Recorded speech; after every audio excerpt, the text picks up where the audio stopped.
इधर छत्तीसगढ़ के सभी 10 नगर निगमों में 10 जनवरी तक प्रशासकों की नियुक्ति हो जाएगी।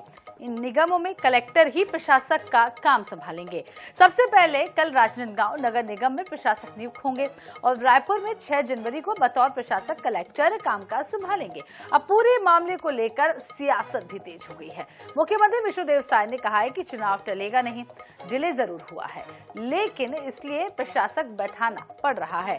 वहीं कांग्रेस संचार प्रमुख सुशील आनंद शुक्ला ने निशाना साधते हुए कहा कि बीजेपी सरकार का अलोकतांत्रिक चरित्र है और सरकार समय पर निकायों में चुनाव नहीं करा पा रही है। बीजेपी सरकार चुनाव में जाने से डर रही है, प्रशासकों की नियुक्ति से डर को बताता है। और वहीं सुशील आनंद शुक्ला के बयान पर अब डिप्टी सीएम अरुण साफ ने भी पलटवार किया। उन्होंने क्या कुछ कहा? उन्होंने कहा है कि लोकतंत्र के खिलाफ वोट छीनने का काम कांग्रेस ने किया।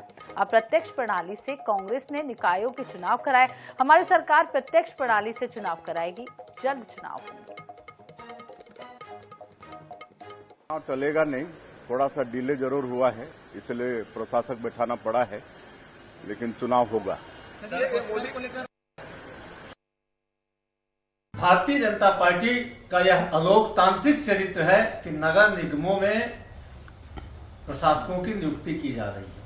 यह सरकार का दायित्व है, सरकार का संवैधानिक कर्तव्य है कि समय के पहले चुनाव कराए। ऐसी स्थिति बनी है जिसके लिए जिम्मेदार भारतीय जनता पार्टी की सरकार है और सरकार की मंशा आज के 2 महीना पहले से थी कि वह चुनाव को देर में कराएगी, प्रशासकों को बैठाएगी। सरकार डरी हुई है।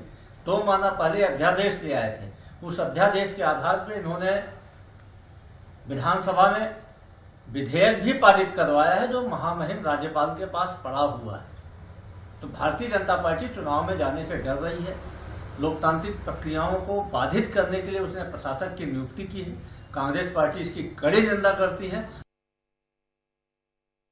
छत्तीसगढ़ के 10 नगर निगमों में प्रशासकों की नियुक्ति की जाएगी। इस वक्त हमारे साथ उप मुख्यमंत्री अरुण साव जी। सर, क्यों इस फैसले की आवश्यकता पड़ी? क्या इसके पीछे सरकार की मंशा है? देखिए, देश के 74वें संविधान संशोधक के बाद नगरीय निकायों के लिए प्रावधान किए गए, उन्हें जवाबदेह और सशक्त बनाने का, और संविधान में और नगर पालिका निगम अधिनियम 1956 में किसी भी नगर निगम के निर्वाचित बॉडी का कार्यकाल 5 साल निर्धारित है। 5 साल से अधिक वो अपने पद पर नहीं रह सकते। प्रथम सम्मेलन की तारीख से 5 साल तक का कार्यकाल होता है। 5 साल का कार्यकाल उनका पूरा हो रहा है, इसलिए 5 साल से अधिक वो अपने पदों पर रह नहीं सकते हैं। इसलिए आने वाले निकाय के गठन होते तक के काम के संचालन के लिए प्रशासक की आवश्यकता है और ये कानून में प्रावधान भी है। और इसलिए जिन निकायों के कार्यकाल पूरे हो गए हैं वहां पर प्रशासक नए चुनाव होते तक उसका कार्यभार संभालेंगे। क्या चुनाव में देरी की वजह से इस तरह के फैसले करने पड़े, क्योंकि पंचायत चुनाव और नगरीय निकाय चुनाव आप लोग साथ कराना चाहते हैं? देखिए, इस चुनाव में अधिनियमों में संशोधन की जरूरत थी, क्योंकि पूर्व सरकार ने अप्रत्यक्ष प्रणाली से अध्यक्ष और महापौर का चुनाव किया। हम उसे प्रत्यक्ष प्रणाली से जनता को चुनने का अधिकार देने का काम किया।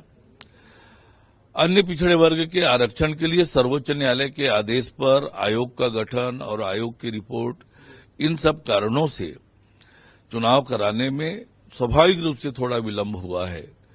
पर सरकार की मंशा चुनाव कराने की है। आरक्षण की प्रक्रिया हमने 7 जनवरी निर्धारित की है। 7 जनवरी को आरक्षण तय होते ही उसकी जानकारी हम राज्य निर्वाचन आयोग को देंगे और राज्य निर्वाचन आयोग उसके तुरंत बाद चुनाव की अधिसूचना जारी करेंगे। इसको अलोकतांत्रिक चरित्र बता रही है सरकार का, कैसे देखते हैं? जो हमेशा लोकतंत्र के खिलाफ काम करने वाली पार्टी हो, जनता का अधिकार छीना था पिछली बार। क्या जनता के अधिकारों का हनन लोकतंत्र का हनन नहीं है कि ये कांग्रेस पार्टी ने किया था? हम सरकार की नीयत, सरकार पूरी तरह से प्रतिबद्ध है समय पर चुनाव कराने के लिए, और सरकार ने बहुत पहले उसकी तैयारियां प्रारंभ कर दी थी और निश्चित रूप से बहुत जल्दी चुनाव होगा। बहुत जल्द छत्तीसगढ़ में चुनाव होगा और सरकार की मंशा चुनाव कराने की, इस बात को उप मुख्यमंत्री अरुण साव कहते नजर आ रहे हैं। साथ ही साथ कांग्रेस पर निशाना भी साध रहे हैं। कैमरामैन मलकीत सिंह के साथ गौरव शर्मा, INS 24/7 रायपुर।